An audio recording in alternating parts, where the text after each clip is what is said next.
Hey guys, good morning and welcome to Devbhoomi career point. आशा करता हूँ आप सभी लोग स्वस्थ होंगे, काफी अच्छी आपकी स्टडी चल रही होगी। तो आज का जो सेशन रहेगा इसमें देखेंगे सामान्य हिंदी टेस्ट भाग 173। लगातार आपको टेस्ट सीरीज उपलब्ध कराई जा रही है यूट्यूब चैनल पर, उत्तराखंड जीके, जीएस और सामान्य हिंदी की। तो इन टेस्ट सीरीज को फॉलो कीजिएगा।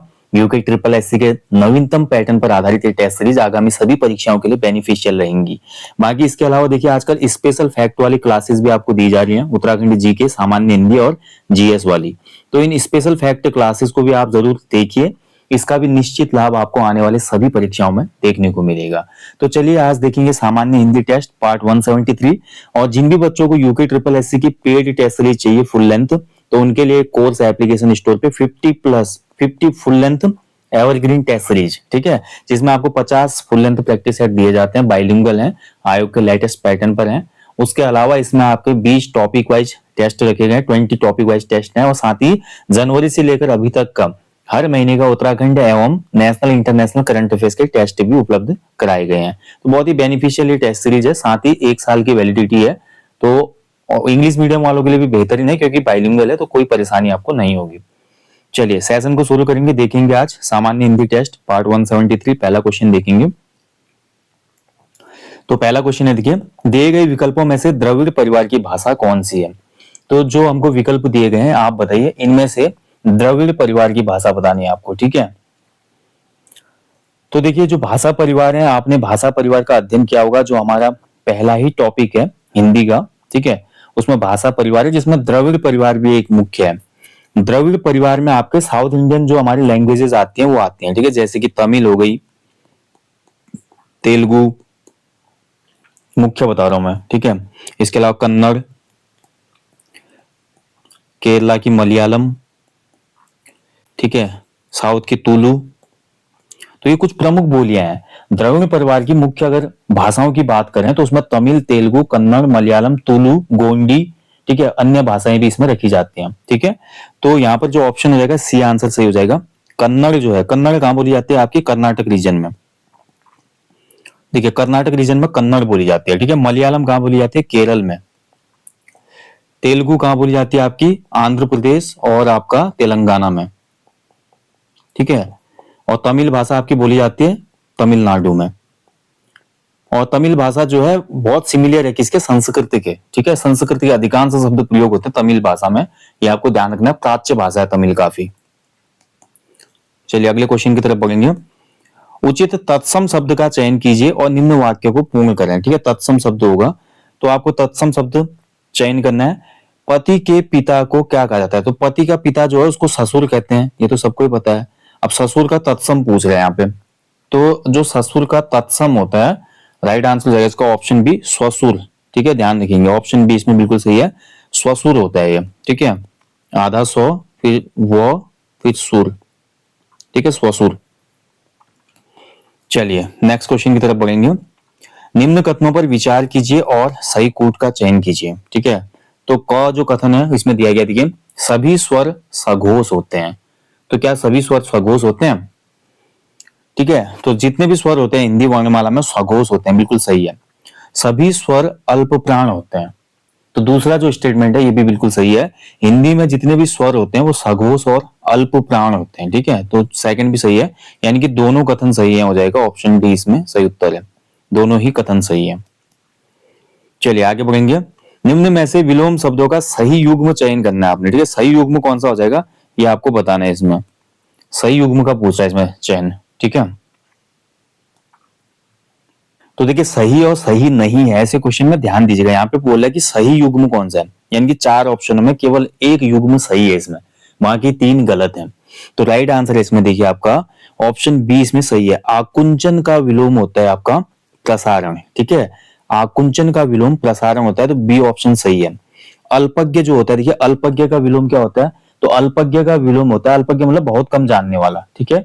अल्पज्ञ का विलोम हो जाता है आपका बहुज्ञ, जिसको बहुत कुछ पता है, बहुज्ञ, ठीक है। स्थावर, स्थावर का विलोम क्या हो जाता है, स्थावर का विलोम होता है जंगम, ठीक है। और जो सन्मुख है, सन्मुख का विलोम उन्मुख नहीं होता, सन्मुख का विलोम होता है विमुख, ठीक है, ध्यान रखिए, सन्मुख का विमुख, ठीक है। तो ए, सी और डी इसमें गलत युग्म है, केवल बी इसमें सही है। आकुंचन का विलोम प्रसारण होता है। क्लियर?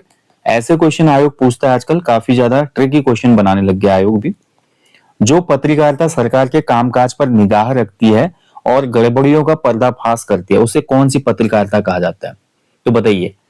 सरकार के कामकाज पे निगाह रखती है जो पत्रकारिता, पत्रकारिता के अनेक प्रकार होते हैं। ठीक है, देखिए समाचार लेखन शैली कई बार आपसे पूछी जाती है। समाचार लेखन में उल्टा पिरामिड शैली का प्रयोग होता है। ठीक है, उल्टा पिरामिड शैली ये कई बार एग्जामों में बना है आपका। ठीक है, और तो इसमें क्या होता है, सबसे पहले देखिए इंट्रो होता है, फिर बॉडी होता है, फिर कंक्लूजन होता है। इंट्रो सबसे बड़ा होगा, बॉडी उससे कम होगी और कंक्लूजन सबसे छोटा होगा, इसलिए उल्टा पिरामिड शैली इसको कहा जाता है। अब पत्रकारिता के भी प्रकार होते हैं, जैसे कि खोज परक पत्रकारिता, एडवोकेसी पत्रकारिता, पीत पत्रकारिता, येलो जर्नलिज्म जिसको कहा जाता है, वॉचडॉग पत्रकारिता होती है। ठीक है, तो सरकार के कामकाज पर निगाह रखने वाली और गड़बड़ियों को उजागर करती है जो पत्रकारिता, इसको कहते हैं वॉच डॉग पत्रकारिता। ठीक है, डी आंसर सही हो जाएगा, वॉच डॉग पत्रकारिता। ठीक है, पीत पत्रकारिता लुभावनी न्यूज आते हैं, जिसमें मतलब ऐसी खबरों को जहां पर बड़ा चढ़ा के दिखाया जाता है, जैसे बॉलीवुड की गॉसिप्स हैं, उसके अलावा किसका क्या हो गया। ठीक है, कभी कभी खाली किसी व्यक्ति के अफेयर की खबरें आ जाती हैं, कभी तलाक की खबरें आ जाती हैं, कभी उसकी फिल्मों के ज्यादा हाइप बना दी जाती है। तो इस प्रकार की जो लोक लुभावन वाली खबरें होती है उसको पीत पत्रकारिता कहा जाता है। ठीक है, चलिए आगे बढ़ेंगे। काठक, खुट, लुवक, कपाल।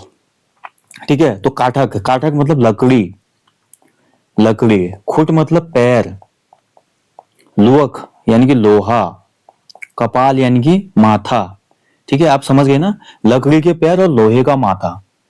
लकड़ी के पैर और लोहे का माथा जो लोकोक्ति है, इसका मतलब क्या है? अगर कोई बंदा है जिसके लकड़ी जैसे कठोर पैर हैं और लोहे जैसा कठोर माथा है, यानी कि वो बहुत ही ज्यादा क्या होगा, हार्ड वर्किंग इंसान होगा, वर्क हार्ड करता होगा। ठीक है, घनघोर जो परिश्रम करता है। ठीक है, तो डी आंसर हो जाएगा इसका, घोर परिश्रम करना। ठीक है, ऑप्शन डी बिल्कुल सही है, घोर परिश्रम। चलिए आगे बढ़ेंगे। संख्यावाचक विशेषण चौगुनी, इनमें से कौन सा विशेषण का प्रकार है? तो विशेषण के प्रकार आपने पढ़े होंगे, तो विशेषण के प्रकार में आपको बताना है चौगुनी। ठीक है, चौगुना, दो गुना, 10 गुना। ठीक है, तो इस प्रकार के जो हमारे शब्द रखे जाते हैं, ये आवर्तीवाचक विशेषण की पहचान है। ठीक है, ऑप्शन बी इसका राइट आंसर हो जाएगा, आवर्तीवाचक विशेषण। ठीक है, बी आंसर इसमें बिल्कुल सही है। इसमें एक दो शब्द कंफ्यूज करते हैं, जैसे कि आपका इकहरा, इकहरा शब्द। ठीक है, इकहरा या दुहरा, ये शब्द भी जो होते हैं हमारे आवर्तीवाचक में आते हैं। ठीक है, इसके अलावा जो हमारा देखिए दुगुना, तिगुना, चौगुना, 5 गुना, 6 गुना, ये तो आएंगे। इकहरा, दोहरा नामक जो दोहरा शब्द यूज होते हैं, जैसे मैं बोलूं इकहरा, इकहरा में क्या बोले, मान लीजिए कि यह सूट जो है इकहरा सिला हुआ है, इस सूट को इकहरा सिला गया है, एक ही सिलाई है इसमें। ठीक है, दोहरा जैसे कोई शब्द का प्रयोग करें तो बोलेंगे कि यह पत्र दोहरा किया गया है ना। तो ये भी आपके आवर्तीवाचक विशेषण में आते हैं। ठीक है, चलिए अगला देखिए, निम्न कथनों पर विचार कीजिए और सही कथन चुनिए, आपको सही कथन चुनना है। बताइए, महापंडित राहुल सांकृत्यायन को कहा जाता है। ख है, वोल्गा से गंगा राहुल सांकृत्यायन की रचना है। बताइए, तो इसमें कौन सा सही हो जाएगा? सही कथन पर, सही कथन का चयन करना है आपने। सही है, ठीक है, ऐसा बोला तो नहीं है, लेकिन ऑप्शंस के अकॉर्डिंग आपको चूज करना है। आजकल आयोग सही और नहीं वाला भी नहीं पूछ रहा, सीधे ऑप्शन दे दे रहा। जैसे कि अभी दो क और ख दिया, तो क सही है, ख सही है, दोनों गलत हैं, दोनों सही है। तो महापंडित जो है राहुल सांकृत्यायन जी को कहा जाता है, क बिल्कुल सही है। वोल्गा से गंगा जो है भैया इनकी ही रचना है, ये भी सही है। तो दोनों कथन सही है इसमें। ठीक है, ध्यान रखेंगे। महापंडित के साथ साथ राहुल सांकृत्यायन जी का जो वास्तविक नाम था वो था केदार पांडे, केदार पांडे इनका वास्तविक नाम था। ठीक है, ध्यान रखेंगे। घुमक्कड़ कवि के नाम से पॉपुलर है, बाकी कवि परिचय में इनके बारे में दिया हुआ है, आप देख सकते हैं। निम्न में से शुद्ध वाक्य का चयन कीजिए। बताइए, इनमें से शुद्ध वाक्य बताने आपने। ठीक है, 5 वाक्य आपको दिए गए हैं, बताइए इनमें से कौन कौन से शुद्ध है। ऐसा विनाश देखकर मेरे तो प्राण निकल गए, पहला कथन ए वाला। बी वाला देखिए, तुम्हारा बोलना मुझे पसंद नहीं है। सी वाला, कृपया मेरे घर आने की कृपा कराएं, गाय का गर्म दूध स्वास्थ्यवर्धक होता है। डी कथन, तेरे घर मुझे मालूम नहीं है। ठीक है, तो अगर हम ध्यान से देखते हैं, देखिए ए, ऐसा विनाश देखकर मेरे तो प्राण निकल गए, ए वाला कथन सही है। तुम्हारा बोलना मुझे पसंद नहीं है, ये भी बिल्कुल सही लग रहा है, शुद्ध वाक्य है। कृपया मेरे घर आने की कृपा करें। देखिए कृपया शब्द आ गया है तो फिर कृपा नहीं आएगा यहाँ पे, ठीक है, सी गलत हो जाएगा। कृपया मेरे घर आने की कृपा करें होगा, या कृपया मेरे घर आए ऐसा होगा। गाय का गर्म दूध स्वास्थ्यवर्धक होता है, डी बिल्कुल सही है। तेरे घर मुझे मालूम नहीं है, ठीक है, तो तेरा घर मुझे, तेरा होना चाहिए था यहाँ पे, ठीक है, ई गलत हो जाएगा। तेरा घर मुझे मालूम नहीं है या तेरे घर का मुझे मालूम नहीं है, तो ए बी और डी इसमें सही है। ए बी और डी कौन से ऑप्शन में है, तो ऑप्शन बी में है, ठीक है, बी आंसर हो जाएगा इसमें। चलिए आगे बढ़ेंगे। अनियमित के लिए उचित वाक्यांश चुनिए, ठीक है, तो अनियमित, ठीक है, अनियमित, तो अनियमित का जो हमारा वाक्यांश होगा वो हो जाएगा जो नियमा अनुकूल न हो, जो नियम के अनुकूल ना हो उसको अनियमित कहा जाता है, ठीक है, जो नियम के अनुकूल ना हो, ऑप्शन ए, जो नियम के अनुकूल अनुकूल ना हो उसको क्या कहेंगे, अनियमित, ठीक है, महत्वपूर्ण है। बाकी भी देख लो, ठीक है, इसका आंसर तो ये हो गया, जिसका निवारण न हो सकता हो, जिसका निवारण न हो सकता हो इसको क्या कहा जाता है, अनिवारणीय, ठीक है, अनिवारणीय, ठीक है, अनिवारणीय कहा जाता है। जिस पर कोई नियंत्रण न हो, ऐसा व्यक्ति जिस पर कोई नियंत्रण न हो उसको कहा जाता है निरंकुश, ठीक है, निरंकुश, जैसे बोलते हैं ना निरंकुश शासक था वो, जिस पर किसी का नियंत्रण ना था। जिसके संबंध में कोई निर्णय न हुआ हो, ठीक है, यानी कि ऐसा जिसके संबंध में कोई भी निर्णय न हुआ हो, तो ये हो जाएगा आपका अनिर्णित, ठीक है, अनिर्णित। देखिए वाक्यांश के लिए एक शब्द पूछा जाता है कई बार, तो तीनों मैंने आपको बता दिया अन्य भी, ठीक है। चलिए आगे बढ़ेंगे। किसके नाम अधिकतर स्त्रीलिंग होते हैं, दिए गए विकल्पों में आपने बताना है। तो देखिए दिए गए विकल्पों में अगर आप ध्यान से देखेंगे तो महासागर, वृक्ष और फलों के नाम स्त्रीलिंग में नहीं मिलते। जो बोलियां होती हैं, ठीक है, बोलियों के अधिकांश नाम जो है स्त्रीलिंग में होते हैं, ठीक है। जैसे कुमाऊनी बोली में कहूँ, कुमाऊनी अच्छी बोली है, गढ़वाली अच्छी बोली है, इकारांत आ रहा है ना, ठीक है, जौनसारी अच्छी बोली है, नेपाली अच्छी बोली है, ठीक है, भोजपुरी अच्छी बोली है। तो बोलियों के नाम जो होते हैं स्त्रीलिंग होते हैं, स्त्रीलिंग। चलिए आगे बढ़ेंगे। निम्न में से झुकाव शब्द का पर्यायवाची शब्द क्या हो जाएगा, तो झुकाव जो शब्द है इसका पर्यायवाची आपने बताना है, ठीक है। तो बोलते हैं ना यार किस पार्टी का झुकाव कहाँ हो रहा है, अभी अभी रुझान आए हैं, रुझान आए हैं पार्टियों में, चुनाव के मामलों में ज्यादा ये शब्द प्रयोग किया जाता है। तो झुकाव का एक पर्यायवाची शब्द दिए गए विकल्प में हो जाएगा रुझान, ठीक है, चुनाव के रुझान आने शुरू हो चुके हैं, किस पार्टी का रुझान हुआ है या किस पार्टी का झुकाव हुआ है इस बार बहुमत की तरफ, तो रुझान शब्द इसमें बिल्कुल उपयुक्त होगा, ठीक है, ऑप्शन ए राइट आंसर है। गढ़वाली भाषा में सिमार किसे कहा जाता है, देखिए गढ़वाली हो कुमाऊनी हो दोनों में सिमार शब्द प्रयोग होता है, ठीक है, तो सिमार होना चाहिए, वैसे बड़ी की मात्रा होनी चाहिए इसमें, सिमार बोलते हैं। तो देखिए जो हमारी कीचड़ वाली भूमि होती है, कीचड़, कीचड़ भूमि जो होती है, ठीक है, कीचड़ भूमि, ऐसी भूमि जहां पर पानी की मौजूदगी होती है और कीचड़ होता है, ठीक है, दलदली भूमि, तो उसको सिमार या गजार कहा जाता है, ठीक है, एक शब्द और प्रयोग होता है इसके लिए पर्वतीय अंचलों में, सिमार या गजार कहा जाता है। और सिमार या गजार की जो भूमि होती है ना, ये खासकर धान की खेती के लिए ठीक होती है, धान की खेती हो जाती है इसमें, क्योंकि सिमार में पानी होता है ज्यादा, पानी धान की खेती के लिए उपयुक्त रहता है, बाकी खेतियां होना थोड़ा इस वाली भूमि में मुश्किल होता है, ठीक है। और कई बार ये दलदल की भूमि जो होती है सिमार या गजार, इसमें जो मवेशी होते हैं खासकर जो भैंस वगैरह होते हैं, आपने देखा होगा भैंस वगैरह यहाँ पे जाके लेट जाती हैं गर्मी वगैरह में, ठीक है, उनको ठंडक मिलती है। बाकी देखिए खेत का जो बीज भाग होता है इसको भी नोट कर लेंगे। 13 का आंसर तो हो गया सी वाला, ठीक है, आंसर क्या हो गया इसका सी। खेत में देखिए पर्वतीय अंचलों में जो खेत का बीज भाग होता है ना, जहां पर डिवाइडर लगा होता है पत्थर, इसको कहा जाता है ओड़ा, ध्यान रखेंगे। पर्वतीय अंचलों में मान लीजिए सीढ़ीदार खेत है, देखिए सीढ़ीदार खेत बने हुए हैं, ठीक है, अब ये आधा खेत यहाँ पर मैंने पत्थर लगाया, यहाँ पर पत्थर लगाया, यहाँ पे पत्थर, आधा आपका है आधा खेत मेरा है इस तरफ का, ठीक है। तो ये बीच में जो हमने पत्थर लगा के अपनी बाउंड्री बनाई होगी दोनों के खेत के बीच की, इसी को ओड़ा कहा जाता है, खेत के बीच का भाग, ठीक है, ध्यान रखेंगे। आगे बढ़ेंगे। निम्न में से किस वाक्य में सर्वनाम का अशुद्ध प्रयोग हुआ है, तो सर्वनाम का इसमें अशुद्ध प्रयोग, ठीक है, तुम अपनी बात कहो, मैंने उससे माफी मांगी, तेरे को उसके साथ जाना चाहिए, तुम्हारा उससे क्या संबंध है। तो तुम अपनी बात कहो बिल्कुल सही है, मैंने उससे माफी मांगी बिल्कुल सही है, तेरे को भी उसके साथ जाना चाहिए गलत है, तुम्हारा उससे क्या संबंध है, ठीक है, तुम्हारा उससे क्या संबंध है, तो ये सही है। तो सी जो है इसमें आपका सर्वनाम का इसमें अशुद्ध प्रयोग हुआ है, यहां पर होना चाहिए था तुम्हें भी उसके साथ जाना चाहिए, तेरे को नहीं होना चाहिए, तुम्हें भी उसके साथ जाना चाहिए। ठीक है, तुम्हें भी होना चाहिए यहाँ पे। चलिए आगे बढ़ेंगे। अत्युक्ति शब्द में कौन सी संधि है बताइए। अत्युक्ति जो शब्द है, ठीक है, अत्युक्ति जो शब्द है इसका हम संधि विच्छेद करते हैं। अति धन उक्ति, ठीक है, अति धन उक्ति क्या हो रहा है भाई, ई धन उ बराबर क्या हो रहा है, यू। ये तो हो रहा है ना, ई धन उ बराबर यू हो गया यहाँ पे। ठीक है, तो इसमें कौन सा हो जाएगा आपका, ये किसकी पहचान है, तो ये पहचान आपकी यंग संधि की। ठीक है, ऑप्शन ए राइट आंसर जाएगा इसका, इसमें यंग संधि है अत्युक्ति में। चलिए आगे बढ़ेंगे।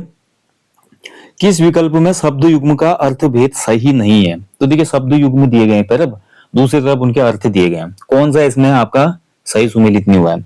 अनिल और अनल, तो अनिल का मतलब होता है हवा, अनल का मतलब होता है आग, पहला तो सही है। अंश और अंश, अंश का मतलब होता है हिस्सा, अंश का मतलब होता है कंधा। ठीक है, कंघा नहीं होगा, कंधा होगा, ये धा सही है। अपेक्षा उपेक्षा, अपेक्षा का मतलब होता है आशा उम्मीद। ठीक है, मुझे आपसे अपेक्षा थी यानी कि मुझे आपसे उम्मीद थी। उपेक्षा का मतलब होता है मुंह लगाना यानी कि बेइज्जत करना, निरादर करना। ठीक है, असम्मान, तो यानी कि ये भी सही है। अवलंब और अविलंब, ठीक है, तो ये आपका दोनों गलत हो जाएंगे। ठीक है, अवलंब का अर्थ होता है, देखिए अवलंब का अर्थ होता है आपका सहारा। ठीक है, सहारा, और अविलंब का मतलब होता है शीघ्र या झटपट बोल सकते हैं, झटपट या शीघ्र। ठीक है, अविलंब काम करो कहते हैं ना, यानी कि शीघ्र ये काम करो। अवलंब का मतलब होता है सहारा। ठीक है, तो ये आप दोनों नोट कर लेना, तो डी इसमें सही सुमेलित नहीं है। आगे बढ़ेंगे। जिस क्रिया से सूचित होने वाला व्यापार कर्ता करे और उसका फल कर्ता पर ही पड़े, ठीक है, तो उसे कौन सी क्रिया कहते हैं। तो देखिए क्रिया से सूचित होने वाला जो व्यापार है कर्ता करे यानी कि कार्य कर्ता करे और उसका फल भी कर्ता पर ही पड़े, तो वहां पर होती है आपकी अकर्मक क्रिया। ठीक है, अकर्मक क्रिया, जैसे मैं बोलूं राम खाता है। ठीक है, राम खाता है, राम क्या कर रहा है, खाने की क्रिया कर रहा है, लेकिन खाता है, क्या खाता है, कर्म नहीं है इसमें आपका। ठीक है, कर्म मिसिंग है, तो खाने का इंपैक्ट किस पे पड़ रहा है, सीधे कर्ता पे भी तो पड़ रहा है ना, तो कर्ता ही काम कर रहा है और क्रिया का फल भी उसी पे पड़ रहा है, तो ये अकर्मक क्रिया हो जाती है। अगर यहीं पे मैं बोलूं राम खाना खाता है, राम खाना खाता है, ठीक है, तो यहाँ पर देखिए आप राम क्या कर रहा है, खाने की क्रिया कर रहा है, लेकिन किस पे इम्पैक्ट पड़ रहा है, खाने पे। ठीक है, अब यहाँ पे कर्ता पे इम्पैक्ट नहीं पड़ेगा, क्रिया का इम्पैक्ट किस पे पड़ रहा है, कर्म पे, तो ये हो जाएगी सकर्मक क्रिया। सकर्मक क्रिया में क्या होता है, कर्म मौजूद रहता है, अकर्मक क्रिया में क्या होता है, कर्म मौजूद नहीं होता, बस ये आपको ध्यान रखना हमेशा। अधिसूचना के संबंध में कौन सा कथन गलत है। ठीक है, अधिसूचना जिसको हम बोलते हैं जियो, गवर्नमेंट जो ऑर्डर होता है, जियो आ गया बोलते हैं सरकार का, तो अधिसूचना जो है आपका किस में प्रकाशित होती है, सरकारी गजट में। ठीक है, सरकारी जो गैजेट आता है, गैजेट में प्रकाशित होती है आपकी अधिसूचना। तो कौन सा इसमें गलत है, इसमें प्रेषक का उल्लेख होता है, विज्ञप्ति भी कहा जाता है इसको, गजट में प्रकाशित होता है, ये राष्ट्रपति राज्यपाल की ओर से जारी की जाती है। ठीक है, तो इसमें देखिए आपका इसको विज्ञप्ति भी कहा जाता है, ये गजट में ही प्रकाशित होता है, या अगर केंद्र सरकार का अधिसूचना होगी तो राष्ट्रपति की ओर से जारी होगी, राज्य सरकार की अधिसूचना होगी तो राज्यपाल की ओर से जारी होगी, तो डी भी इसमें सही है। ठीक है, तो बी सी डी इसमें सही है। इसमें प्रेषक का उल्लेख होता है, ठीक है, तो इसमें प्रेषक का उल्लेख नहीं होता, ध्यान रखेंगे। ठीक है, जो प्रेषक होता है, भेजने वाला होता है, उसका कोई उल्लेख नहीं होता है इसमें, क्योंकि ये जारी होती है, पब्लिश होती है ना ये गैजेट में, यानी कि एक हिसाब से जैसे अखबार में एडवर्टाइजमेंट आते हैं, ऐसे सरकारी एडवर्टाइजमेंट को एक हिसाब से आप कह सकते हैं कि अधिसूचना है वो। अगला देखिए, समानाधिकरण शब्दों के मध्य में किस विराम चिन्ह का प्रयोग होता है, बहुत अच्छा क्वेश्चन है। ठीक है, तो समानाधिकरण शब्द जैसे ऐसे शब्द, समानाधिकरण शब्दों का मतलब क्या है, एक ही प्रकार के शब्द या उपवाक्य जो होंगे उनको अलग करने के लिए जिस विराम चिन्ह का प्रयोग होगा, ठीक है, तो वो है हमारा कौन सा, अल्प विराम, ऑप्शन बी। एग्जाम्पल के तौर पे मैं बोलूं, देखिए कोई समानाधिकरण शब्दों की मैं बात करूं, जैसे मैं बोलूं राम श्याम मोहन बाजार गए। ठीक है, राम श्याम मोहन, ठीक है, बाजार गए। अब राम श्याम मोहन देखिए इनको हमने रखा इन्वर्टेड कॉमा में, लेकिन इनके बीच में क्या लग रहा है, हमारा समानाधिकरण शब्द हैं, क्योंकि राम श्याम मोहन इंगित कर रहे हैं ना एक ही को। उदाहरण के लिए अगर मैं बोलूं राम श्याम मोहन, तीनों एक ही के लिए हैं। जैसे मैं बोलूं राम ने, अब राम बाजार गया या श्याम बाजार गया, श्याम ने, ठीक है, समानाधिकरण शब्द, यानी जैसे फल कर दिया उसने, आम, अमरूद, संतरा, केले आदि कर दिए। तो यहाँ पर देखिए जो समानाधिकरण शब्द है, इनके बीच में हम कौन सा शब्द, कौन सा विराम चिन्ह प्रयोग कर रहे हैं, तो अल्प विराम। ठीक है, ध्यान रखेंगे। तो यहाँ पर हमारा अल्प विराम का प्रयोग होता है। क्लियर? उपवाक्यों को अलग करने के लिए भी अल्प विराम का प्रयोग होता है समानाधिकरण शब्दों के मध्य में। ठीक है, अच्छा क्वेश्चन है। चलिए अगला क्वेश्चन है, एक से बढ़कर दूसरे का अर्थ व्यक्त करने के लिए निम्न में से सही लोकोक्ति कौन सी हो जाएगी? तो एक से बढ़कर दूसरा, ठीक है, तो एक से बढ़कर दूसरा यानी कि कोई बंदा अपने को बहुत सुपर स्मार्ट समझता है, लेकिन उससे भी सुपर स्मार्ट आदमी आ गया, यानी कि शेर को सवा शेर मिलना कहते हैं इसको। ठीक है, तो ऑप्शन इसका राइट आंसर हो जाएगा, शेर को सवा शेर मिलना। तो ए आंसर बिल्कुल सही हो जाएगा इसमें। ठीक है, शेर को सवा शेर। चलिए, तो दोस्तों ये था सामान्य हिंदी टेस्ट पार्ट 173। आशा करता हूँ सभी क्वेश्चनों को आपने अच्छे से कवर किया होगा और आंसर भी दिए होंगे। बाकी जल्दी मिलेंगे आपको नेक्स्ट सेशन में। हमेशा की तरह बोलूंगा, अपने जीवन में एक पेड़ अवश्य लगाएं और लोगों को भी इसके लिए अवेयर करें। बाकी आपका कोई भी डाउट, क्वेरी या कोई भी फीडबैक हो तो कमेंट बॉक्स में कमेंट करना ना भूलें। जल्दी मिलते हैं नेक्स्ट सेशन में दोस्तों, अपना ध्यान रखिएगा। जय हिंद, जय देवभूमि।